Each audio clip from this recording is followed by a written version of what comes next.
அத்தியாயம் 3. விதிகள். இது ஒரு விளையாட்டு இல்லை, இது ஒரு போர். ஏலியன்கள் மனிதர்களை கொல்ல வரவில்லை, பூமியை உடைக்க வரவில்லை. அவர்கள் செய்தது அதைவிட ஆபத்தானது. மனித வாழ்க்கையை மனிதர்களே வாழ்ந்து கொண்டிருக்கும் மாதிரி கட்டுப்படுத்துவது. அதுதான் அவர்களுடைய கேம் பிளே. பூமி ஒரு பேட்டில் ஃபீல்டு. மனிதர்கள் லிவிங் யூனிட்ஸ், பிளேயர்கள் ஏலியன் ஸ்ட்ராட்டஜிஸ்.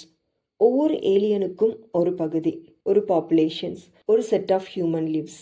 யார் எவ்வளவு கண்ட்ரோல் செய்ய முடிகிறார்களோ அதன் அடிப்படையில் அவர்களின் பவர் மெஷர் செய்யப்படுகிறது. இது ட்ரைனிங் அல்ல, இது கேப்பபிலிட்டி ப்ரூஃப். பூமியை கைப்பற்றும் முன்னே செய்யும் சிமுலேஷன் வார். அருண் இதையெல்லாம் அறியவில்லை, ஆனால் அவன் உணர ஆரம்பித்தான். என்னுடைய வாழ்க்கை யாரோ கண்ட்ரோல் பண்றாங்க என்று. அவன் அதிலிருந்து தப்பிக்க முடிவு செய்யவில்லை, முதலில் அதை புரிஞ்சிக்க முடிவு செய்தான். அவன் முதலில் பார்த்தது அவனை வளர்த்தவர்களை. அம்மா அப்பாவிடம் சென்று அவன் இதுவரை கேட்காத கேள்வியை கேட்டான். நான் உங்களோட மகனா? அந்த கேள்வி அவர்கள் இருந்த அறையை அமைதியாக்கியது. நேரம் நின்றது போல. அவனுடைய அம்மா தலையை கீழே குனிந்தாள். அப்பா ஆழ்ந்த பெருமூச்சு விட்டார். அப்போதுதான் உண்மை வெளியில் வளர்ந்தது. ஆம், அவன் ஒரு அடாப்டட் சைல்டு. பல வருடங்களுக்கு முன்னால் ஒரு ட்ரெக்கிங் ட்ரிப். மலைப்பகுதி, ஆள் நடமாட்டமே இல்லாத இடம். அங்கே ஒரு குழந்தை. யாருடையது என்று தெரியவில்லை.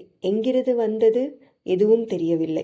அந்த குழந்தைதான் அருண். அருணின் உடம்பு சற்றே நடுங்கியது. அப்போது என் உண்மையான பெற்றோர்? பதில் இல்லை. அவர்கள் அதை அறியவில்லை. அந்த குழந்தையை அவர்கள் கண்டுபிடித்தார்கள், அவ்வளவுதான். அருணின் மனசு ஒரு முடிவுக்கு வந்தது.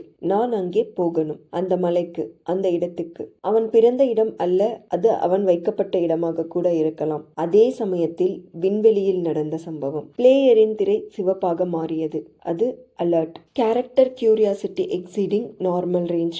Origin inquiry detected. பிளேயர் சற்றே சிரித்தான். ஸ்டாப் பண்ண வேண்டாம், ஃபுல் பண்ணலாம். அவன் தெரிந்திருந்தான் அருண் போகிற இடம் அவனுக்கே செட்டப் செய்யப்பட்ட பாதை என்று. பிளேயர் ஒரு விஷயத்தை மட்டும் கவனித்தான். அருண் மற்ற கேரக்டர்ஸ் போல இல்லை.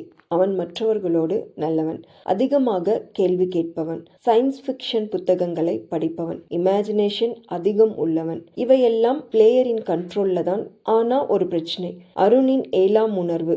அது ப்ரோக்ராம்டு ரெஸ்பான்ஸ் இல்லை, அது இண்டிபெண்டன்ட். பிளேயர் எந்த கமெண்ட் கொடுத்தாலும் அந்த உணர்வு சில விஷயங்களை முன்னாடியே உணர ஆரம்பித்தது. Partial autonomy detected. பிளேயருக்கு அழுத்தம். அவன் அறிந்தான், இந்த கேரக்டர் முழுக்க கண்ட்ரோல்ல இல்லனா விளையாட்டே திரும்பும். பிளேயர் உடனே புதிய டெசிஷன் எடுத்தான். Upgrade mode initiated. Strength increase, intelligence increase, social behaviour increase, curiosity redirected, seventh sense masked, not disabled. Suppress பண்ண வேண்டாம், என்ஹான்ஸ் பண்ணலாம், கண்ட்ரோல் லூஸ் பண்ணலாம்.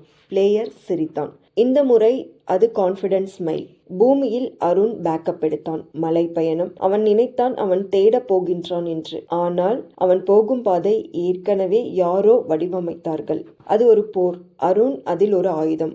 ஆனால் அந்த ஆயுதம் சுயமாக சிந்திக்க ஆரம்பித்து விட்டது. நன்றி. அடுத்த அத்தியாயத்தில் சந்திப்போம்.